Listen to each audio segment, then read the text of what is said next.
morning, everybody. This started off for me probably like 2 years ago, a little bit over 2 years ago. I wrote a poem about my mother. She had passed away, and then I started writing more poems. Then when I hit 20 plus poems, I decided I'm going to print a book if I hit 88. So I hit 88 poems, so I printed a book. The two poems I want to read today are to my parents, my mother, and then my father. I think parents influence us a lot, and in terms of influencing me, and I thought about it, I think for my mother, it's just that certain things she felt really strongly about, and I think I inherited that part. A lot of things she didn't care about, but on the things she did, they were important to her. And so I draw from that. It's kind of like finding meaning in life.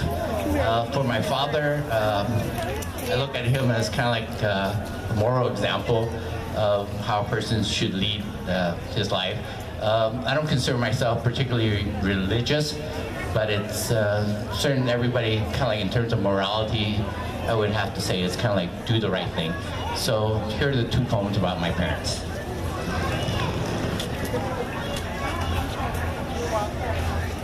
The first one's entitled Colored Jade, an ode to my mother, Tayokan.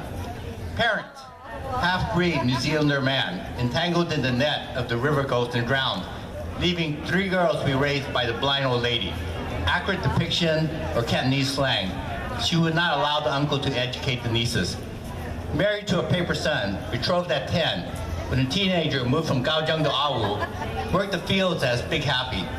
Paper son returned and left a gift. Baby daughter who passed during the war. Empty heart to never fill. Farm woman from the Pearl River with simple perspective. Always had a garden for food and solace. An 80-year-old widower from Fresno. Married a teenager from China and then had a baby. My mom says it's not his.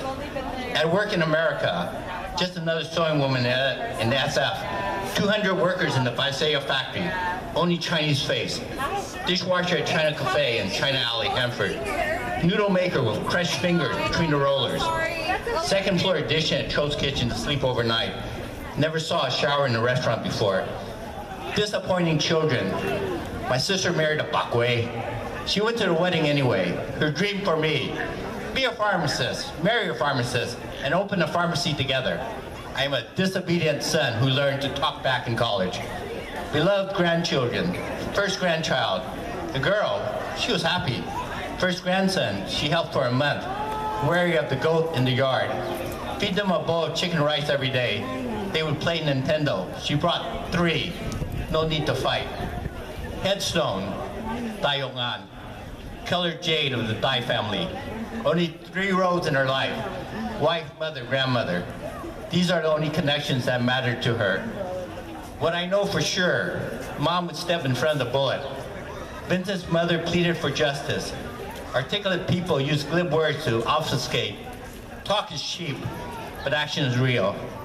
I think the same. I am my mother's son.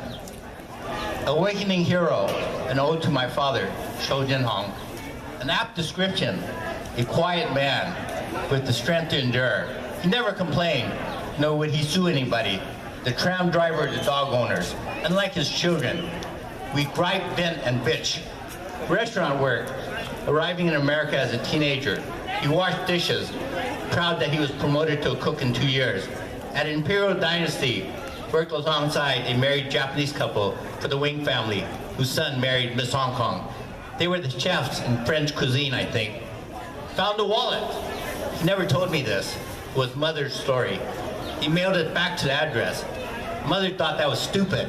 We're poor. We could use the money. Lesson on morality. Cho's Kitchen in Selma. There were 2 versions. The rented one, which was torn down to build a car wash. The permanent one, which was an empty building. They bought it, so no more being told to vacate. Heart, soul, and life. The crazy man, an escaped inmate of an insane asylum in Faisea. He hitched a ride on the old 99. Driver deposited him. After closing, little brother said, "Daddy's fighting." Mother fainted. Sister called the cops. I watched father fight a much bigger man. Cat chow mein, Fulton Mall tramp, hurt him for over a week, could not stand. Closed by the health department for using cat meat. Totally false, but the rumor spread. Business dived. People believe what they want, no matter how long they know you. Cancer, discovered in ER for something completely different. Received chemo and radiation for cancer of the throat. Oncologist with the trophy picture wife claimed, his cancer is cured. He must have died of something else. No autopsy, please. The end.